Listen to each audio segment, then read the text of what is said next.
Hey everybody, happy Friday. Welcome to today's tutorial. This is our third full episode. Today we're going to be diving into the basics, kind of part 2. We're going to be looking at programming drums in different ways. And we are going to be diving into my top 5 essential key commands for Logic. So let's start with, we've done this early on in our first video. We're going to grab a sample. So all I'm doing here is going to my Finder window, go onto my external hard drive, go to my sessions, samples. Okay, so I'm going to do the same thing we've done here previously and just grab a drum loop. Doesn't really matter which one. Let's go Jungle Girl. That'll be fine. So all I have to do here for Logic, this is great, is just drag in the audio file onto the audio track. And this is a blank Logic session with one audio track pre-recorded, pre-saved in there. Sorry, not pre-recorded. Of course, my copy of Logic is working a little slow currently, so there we go. Excuse me. Now I'm going to stretch that to be 2 bars because it looks like a pretty small little audio clip we have here. So all I do here is enable this top section, these 2 bars. It says cycle range. All you have to do is click that, and it'll give you a yellow selection, and it's going to loop that for me. So I can hit play, turn my volume up here, and that's all we have. So if I enable flex, now I can stretch it out. So you have this elastic here, but it does change to your previous cut. So as long as you get that, you have the little elastics there. Free to go. Okay. So that's a really easy way of getting basic drums going. But say you want to play the part yourself. So we can create a software instrument. We can use the Logic sampler, that's no problem. So the ESX24 is our Logic Pro sampler. We're going to grab factory, drums and percussion, electronic drum kits, grab our breaks remix, so that's fine. So I'm going to mute, which is the M here, on Jungle Girl, our original drum channel. So if you guys remember to turn on our click track, all we have to do is on our transport window here, next to 1, 2, 3, 4, our metronome count off, our count in. We press the selection, it'll let us enable the click. So if you guys can hear that, all of a sudden we have our 120 BPM click. That's beats per minute. The tempo is 120. So now I will show you guys here. All I'm going to do is play on this MIDI keyboard here. It's connected to USB. And if I find the right note, that's all we're going to do.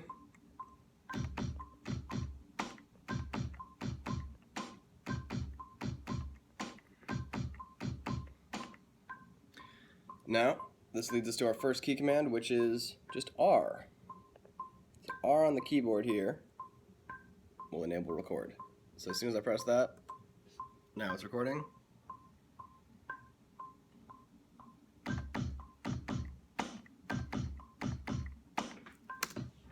Nothing to it. Put you back here. Thank you. Perfect. So now we have a really basic drum loop. Now it sounds like I played it a little bit at a time potentially, and because of that it chopped at our first note. So all I have to do, this is our second top key commands here. We're going to hit Command 4, and it's going to pull up our piano roll. So now we have the drums lined up here. We can see that missing kick, and we can put in a new one if we like. So all I'm doing there is hitting Command. That's giving me a secondary tool, which currently I have it set to the pencil, which means I can draw on anything. So now I've done that. If you see it's green, and the next note next to it is red. So that's the velocity. So this velocity is 127, the full velocity. This velocity is 80. So I have to drag it from 80 to 127. There you go. Very cool. Now let's say I want to layer on some hi-hats next, right? So we could drag in previously with our drum girl loop here. We could drag in another audio track for hi-hats, or we could record another one. So I'm going to show you a great free plugin here. This is by T-Rex 606. It's just an emulation of a vintage drum machine.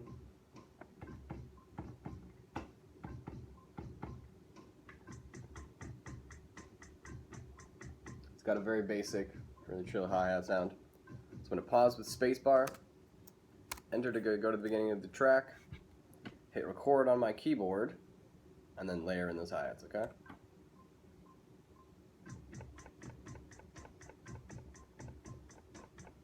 Easy as that.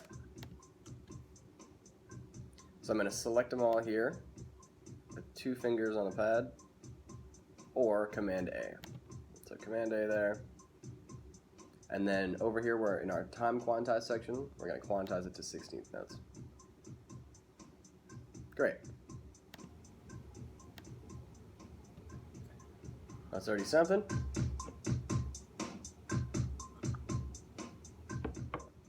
Now, if we wanted to remove our click, if we were finding it a little annoying to keep listening to, we just have to go back to next to our transport there and remove click. Good stuff.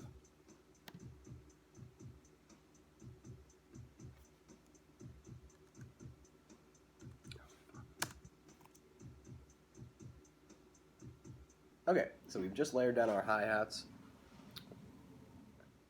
Now we can do a bunch of stuff. We can spread out this kick and snare, which I find really important. So you can hit Command D to duplicate the track. I'm going to pull down this Breaks Remix MIDI file here. So now we have 2 of the same here. So if you play it right now, it's going to be way louder because obviously there's 2 files layered here. But if I take both of the files, or if I take the first file and say remove the snare, and then if I take the second file and I remove the kicks, it's a really easy way to record your drums in one section and then spread them out after. And now I can change that sound if I so please. So we can go to Electric Drums, Drum Machine, and do a 909 snare.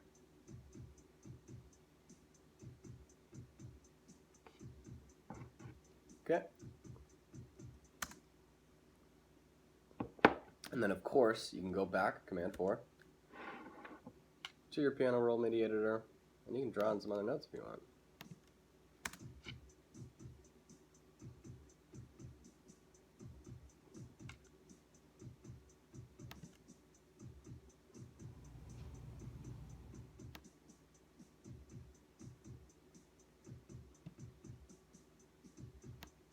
Very cool. A little crazy time in there.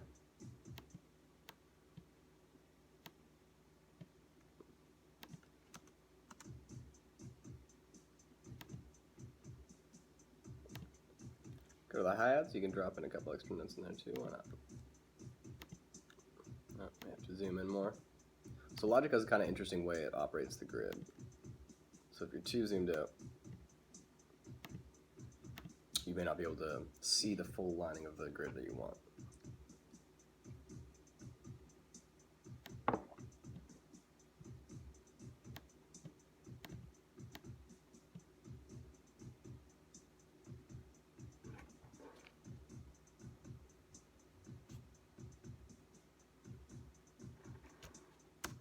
So say I really didn't like what I just edited there. This is our third favorite key command here. We've done Command 4, which enables the piano roll. We've done R, which records. And now, if you do Command Z, it undoes the last action you've done. Really classic. I can get rid of some things here.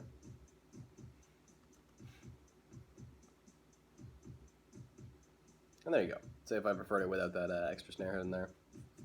Even one less maybe.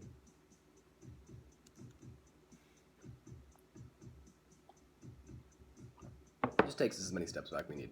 Now also there is undo history here, which will show you a full list with as much kind of data as you can hold on to here. It does let you change the number of steps that you can save in your preferences, which we looked at last week.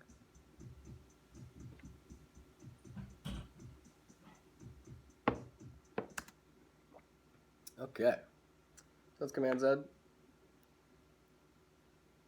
Now, if we were happy with our little drum section here and we wanted to bounce out this loop, we're going to go to Bounce, Product or Selection.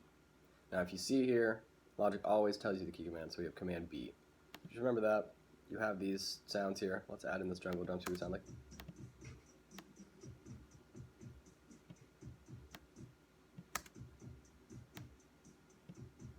So when you create new tracks in Logic, a lot of times when you use drum machines and stuff, it'll create reverbs for you just based off, so there's an ambience.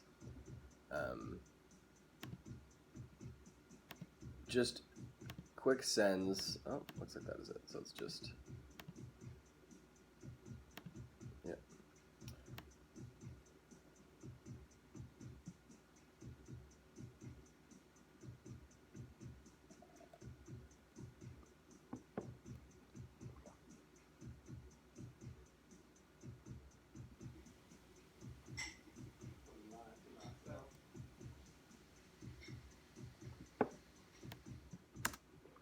So we're going to do Command B.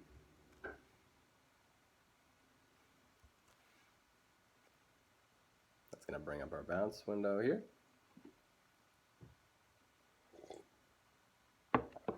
Okay, so we're going to bounce this out. No need to add it to iTunes.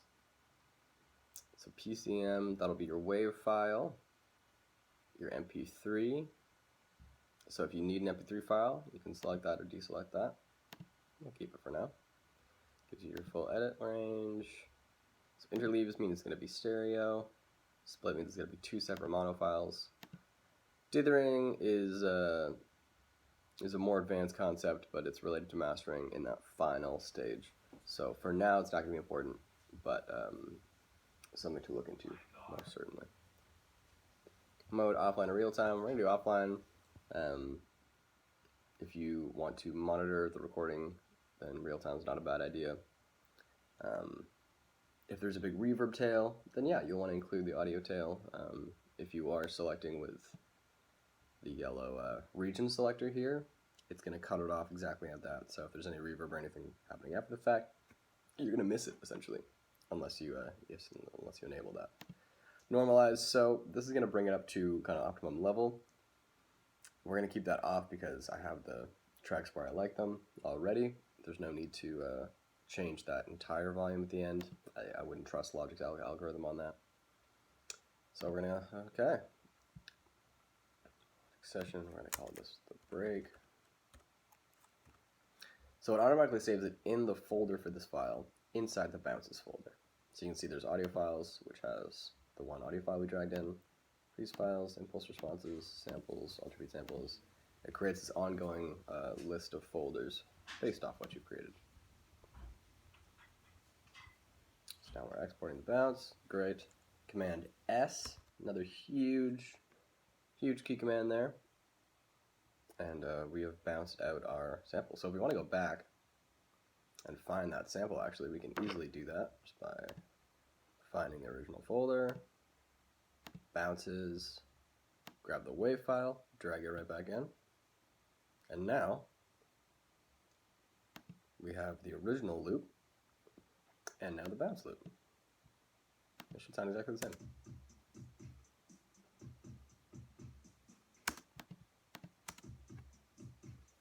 Perfect. So So that kind of shows you the step-by-step of programming those little parts to get an outcome sample. It's really useful if you wanted to then use this instead.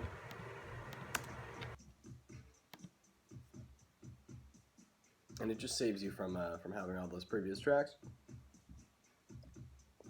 This is a really common method of things.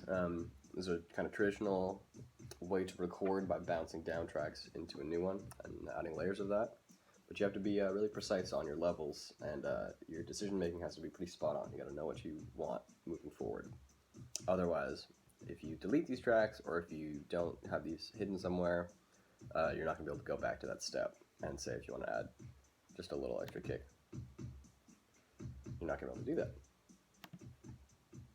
that. Okay, so we've covered Command 4, we've done Command Z, we've done record, just R, we've done Command B for bounce, and the last key command we're going to go through here is our screen sets. So this is very cool because we have screen sets here. So right now we have 1, but if you press through them, 2 will bring up a different screen set, 3 will bring up a different screen set, 4, so it keeps jumping around, and you can change these and customize these.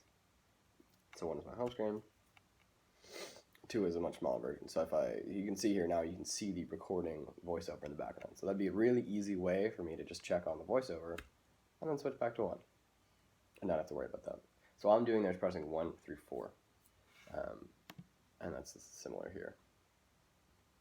You can go through. It's a great way of keeping organized and being able to jump between pages. Similar to Command 4, where it'll specifically bring up that piano roll this way, or we'll give you a small window, or save it how you will. So if you want this to be extra zoomed in, and that's okay, so that's 4, great. And go back to 1, and go back to 4. You're nice and zoomed in. So great little tip there. Make sure to keep that in mind. So okay, thank you guys so much for watching. That was Logic Basics Part 2. We got some drum programming tips in there. We went over 5 of my favorite essential key commands for Logic, and we will be at you next week with another tutorial from Flemo City Media, TNO, the neighborhood organization. I'm Morgan Dunbar. Thanks for watching. Like and subscribe. We're out.